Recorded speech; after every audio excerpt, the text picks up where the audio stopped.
Hello, speakers. The reason why you're here is either you're about to make an amazing speech, but you're not sure what will be the best script that you need to make, or you're about to transform some lives and you are thinking to sharpen your tools so that you can do the best speech ever. And the good news is I'm going to share with you all the tips in the shortest video so that you can feel confident and more than ready to make a transformative speech. Not just informative, but transformative.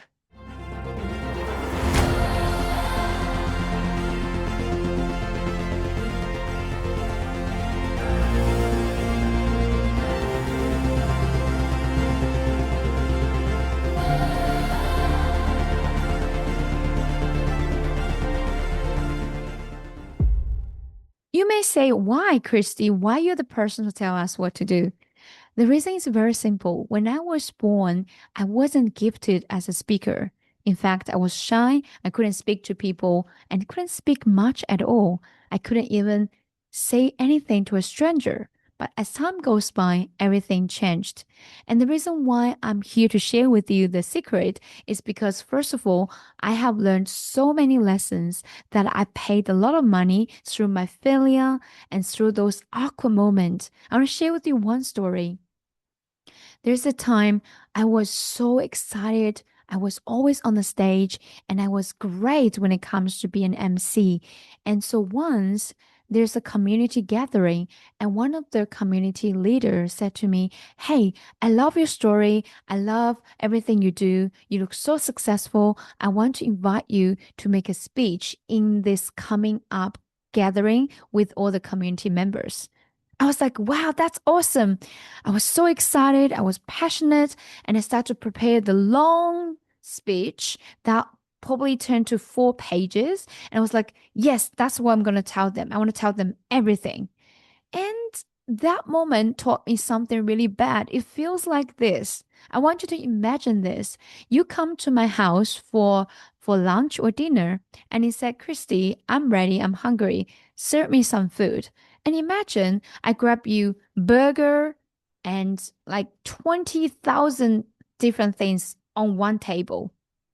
Like, do you think you'll like them at all? You won't. You want to vomit. It's disgusting because it's too much. And that's what happened to most of us. Every time when we are on the stage, every time when we have chance to speak, we're so excited. We just want to give the most to the audience. But that was the biggest mistake I've ever made. In fact, I always share this famous saying. It's from Mark Twain. He said, I don't have time to write a short letter, so I wrote a long one. Isn't that true? It is always easier to speak more and write more than speak less and write less. Be concise is more important and it's more significant and it's more transformative because people lose their interest when it comes for too long. Coming back to my story, the reason why I share that story with you is because I'm also heading to TEDx stage and I have been hiring TEDx speakers and the coach who has been guiding me along the way. And I've learned so much. I paid a lot of money on this investment, but it's worth it. Not just because of that, but also I have learned from speakers like Vinjan. I learned all this secret and skills that he has. I attend his workshop as well. And I also invest a lot in watching the best TEDx videos and TED Talk videos as well. I start to observe what are the things that they have in common. Why are those people who can get paid $1 million per speech for 45 minutes, sometimes even 15 minutes for 200K? And that is really unfair. At the beginning, that's my thought. But then when I started to step into that, I realized that is fair because there's there's a lot of work behind the scenes, how we get to where we want. Today, my focus is very simple. I'm going to share with you the TEDx speech outline, how we're going to make an amazing 10 minutes to 15 minutes TEDx speech. so that from now on, no matter where you're going to make a speech somewhere with the next opportunity, you won't be like me. That was so awkward. That story I went there, you could imagine what happened next. I went there, I start to keep talking. In fact, they were expecting me to say something between 5 to 10 minutes. I took them 25 minutes and everybody was like, I could see people are losing their focus and they start looking around and then someone wanted to interrupt me, but they were afraid to interrupt me. My gosh, I wish I could just escape and disappear from that room because I could feel all their awkwardness that I did really, really bad. Like the problem I had was I shared too much and I talked a lot about my stories. I forgot about why I was there, why they are there. Nobody cared about my stories if it's nothing resonate with them. So today we're gonna avoid all these bad mistakes and all these crazy mistakes that I made. So let's go with the outline first. When it comes to TEDx talk, the first thing is opening. The opening, you need to have a hook. Right now in social media, there's so many social media posts and TikTok and all these things going on. There's a common thing about viral content, the viral video. And even when someone interview those billionaires, they always share one secret about marketing. If you want to be successful in your marketing, the first thing is you have to learn how to hook your audience in the first 3 to 5 seconds. In fact, 3 seconds sometimes is a maximum. If you couldn't get their attention for the first 3 seconds, you're already losing your audience, which is why number one, opening hook is significant. It's super duper important. Without this step, everything else becomes meaningless because if you're not even getting attention from your audience, no one's going to listen to you. No matter how wonderful things that you want to serve, provide, it's all wasted. It's just like you prepared an amazing amazing meal, waiting for your audience and the guests to come through, but they did not turn up. That's how it feels. Now, the first one, opening hook, the goal is to grab attention instantly. And you can choose one of these followings. The first way is story. Why story? Because story is personal and everyone loves stories. Why? If you talk to your children, they always, Mom, can you tell me a story? Because stories just, they are attractive, they're not boring, and it's easy for people to tune in if there's a story. Hear me like this. Hey, let me tell you a story. You feel that? Immediately you want to tune in. What do you want to say to me? What is the story? I'm curious, which is great. So when you tell stories, you need to be more personal. It's your story because if something that is already happening, someone already talked about it, it's very repeated and so common, they already know what to expect. That's also not as attractive. You need to share your personal story and also vivid. Bring them immediately to the moment. Be vivid. For example, that was in 1997 in a summer day that the day was so, so dark. Something like that. When you say, it was 2019, I was sitting in a couch. No matter what that is, you bring the audience immediately to the vivid story. And the third thing is sensory. People can feel it. That's why when you watch a movie, why these movies are not real. They're just drama. But why you feel how they feel and you cry. I'm a crier when it comes to watching movies. Every time one of the movies, for example, I was crying 80% of the time. Maybe some of them cry 20% of the time. They don't understand why I'm so sensitive, but I just feel how they feel. And that is a power when you tell a story. You need to mention more about you touch something or you feel something, how you're feeling, awkward, nervous, excited, whatever those words are. So that's the key about choosing one story. That's the first option. And you have personal story, vivid, make it vivid and sensory. The second way how you can hook the audience, you probably have seen so much through all this TEDx talk and TED talk as well, is question. You can ask, who here has a sibling? Immediately, people would pay attention. You're asking me. I'm resonated. I'm involved. Question. Because whenever you ask a question, you get a lot of attention because you make the readers, the audience busy, not yourself busy. That's a very smart move, which is also why you see a lot of people asking questions. What I use the most is like, who here is excited today? People say, yeah, me. Whatever questions you want to ask. And then it gives you time also to connect with the audience so that they don't feel you're the only one who's talking. They are interconnected with you. Now, when it comes to questions, your intention is to invite participation. When they feel that they're invited, when they feel they're participated with you, they feel happy, they feel important and significant. The third one, how to be the opening hook and grab your attention, not your attention, the audience attention, is startling statement. Blows a mental paradigm. What does it mean? It means that you can start with an amazing data. Do you know loneliness equals to smoke for like one box of cigarette? I think that's the case. I need to double check. I'm just giving an example.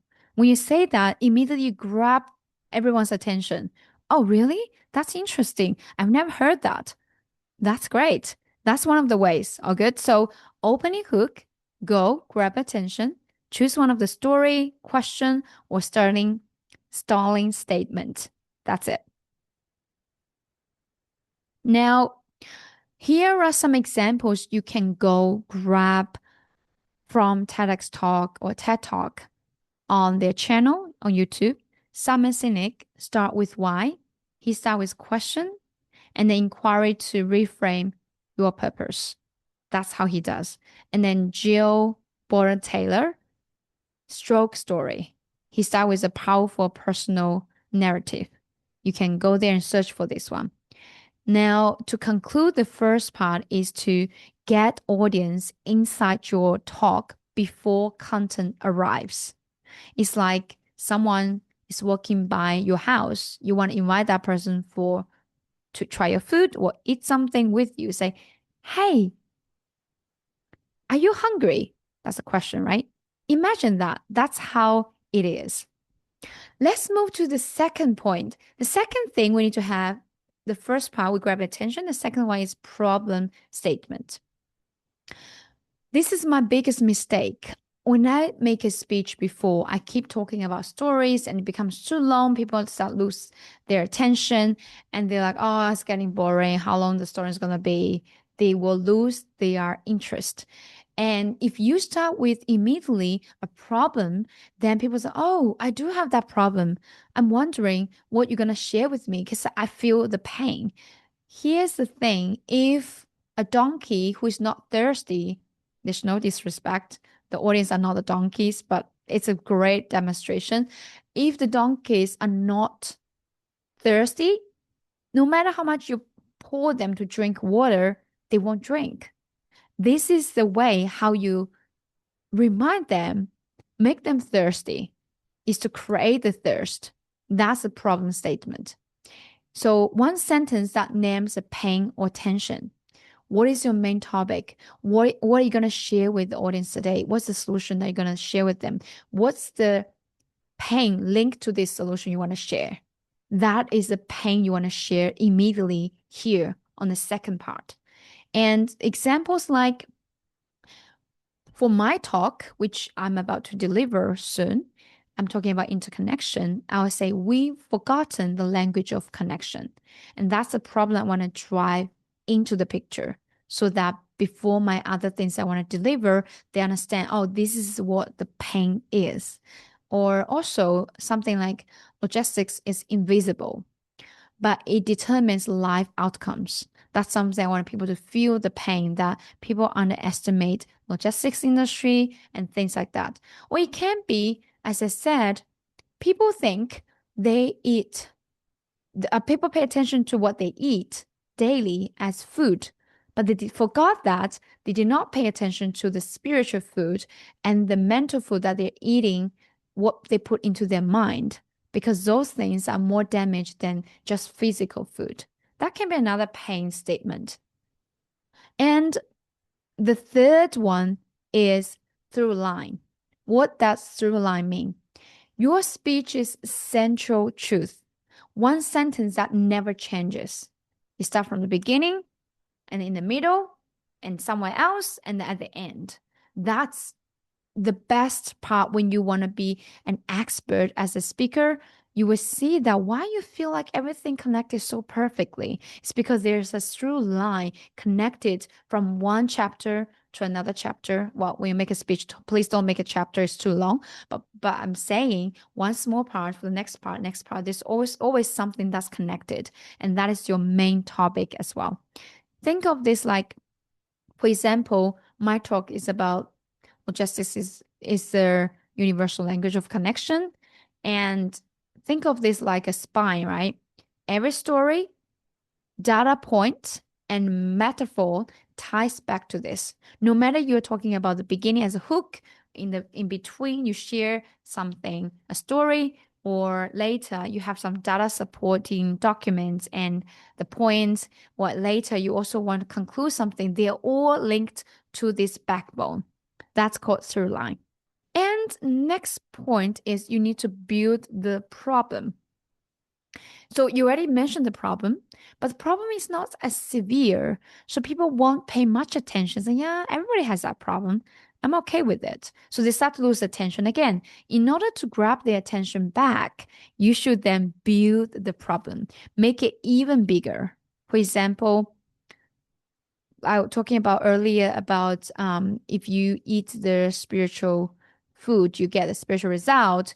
And if you only pay attention to the physical food, let's say, if in order to build this problem, I can say there is one data shows that one day, it's actually a true story, but I don't want to share the name, but it happens. And during the Christmas time, after a day after that, someone just committed suicide. And it's because of loneliness. People did not pay attention. No one knocked her door. And if someone would have paid attention to this poor lady, she would not die, right? Something like that. Did you feel that? The heaviness, the burden, because the problem feels really big. It's linked to life. Of course, not all this speeches have to link to like death and that kind of heavy topics. I'm just giving an example because if you understand that when you build the problem, people start to be like, whoa, that is a big problem. And usually this is structured. First of all, you have to make it urgent. You have to make it sing. Like if you don't solve this problem, it will be a huge problem in the future. Because most of the time, the reason why people don't change is because they don't see there's a need. Remember, as a speaker, we don't want to just be a speaker. We want to transform lives. We want people not just listen to you. That's a good speech and see you next time. We want them, after listening to our speech, they are like, wow, I'm going to do something about it. I'm going to transform. I'm going to change. That's what you want. And so make it urgent, make it sing. And the next one is structure. The first one, structure number one, statistics and research.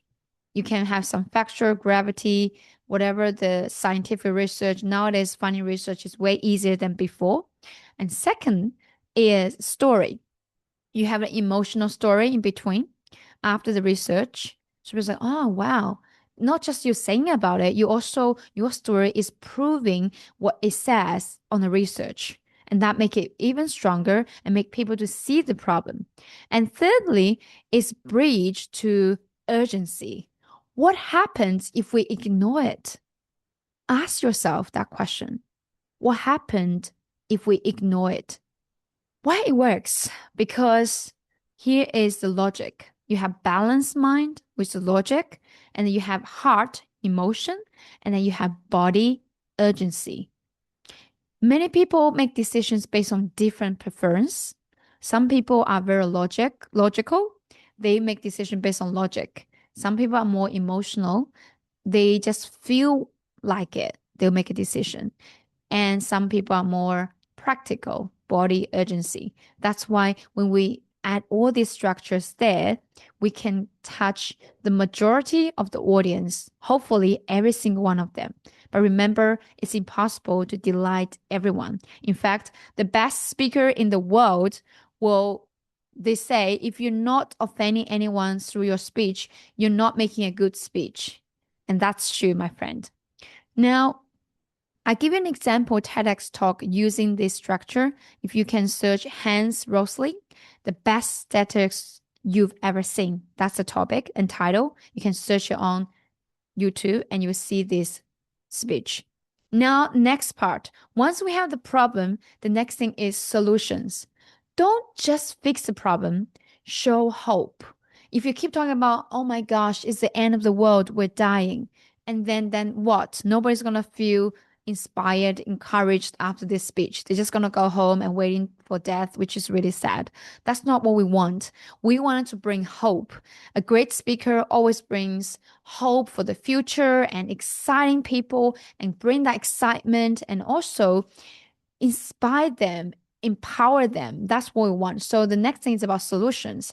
Since you already bring up the problems, you're now talking about solutions. So the structure will be number one, what can be done? What can be done? You write your answer. And then secondly is what has already worked? What's working? And thirdly, what you propose? What is your solution that you believe it can potentially solve the problem? 3 steps. And remember logic, tools, and action. Example structures is like tech solutions, policy changes, and personal mindset shifts. That's how it works. The next one is my favorite. The next thing is OMG moment. Oh my gift. Not oh my God, but it's oh my gift. This is your hero turn, your unique insight for contribution. So the elements are number one is your personal realization. And secondly is a moment of transformation. And then thirdly is a turn toward solution. I shared that story. I can't share right now a lot here because the TEDx talk is not in public yet. But I mentioned about personal realization is like, give an example. I realized how important is that because I was experiencing that pain. And then the time when someone offered a solution to me, I was like, wow, that was what's missing. And that's what you want to show here. And then a moment of transformation, right? From you thought there was no hope to the moment you see hope, someone offered you hope and there is hope. That's your moment of transformation. And the next step is a turn towards solution. And from then on, you find out that is the solution in the long term. This is a turn. And if anybody can find that turning point, they can literally turn their life around. How amazing is that? And OMG moment setup, it's really important because this is why you are speaking on this topic. You have to mention a little bit about why you are the person sharing this topic. What makes you more qualified than others to share this topic, this idea? And secondly, it makes you memorable and human. You want to resonate it with the audience. You don't just feel like you are the highest and nobody can really touch you or talk to you. That you want the audience feel like if it's possible for you, it's also possible for them. You are bringing hope to them. Audience are watching you not because you are more handsome and beautiful, which I know you are, but they really care more about what you can bring the change and transformation to their lives. What hope can you bring to them? It's all about serving your audience. And the last but not the least, sometimes we always miss this part, and that make your talk really ending not as strong.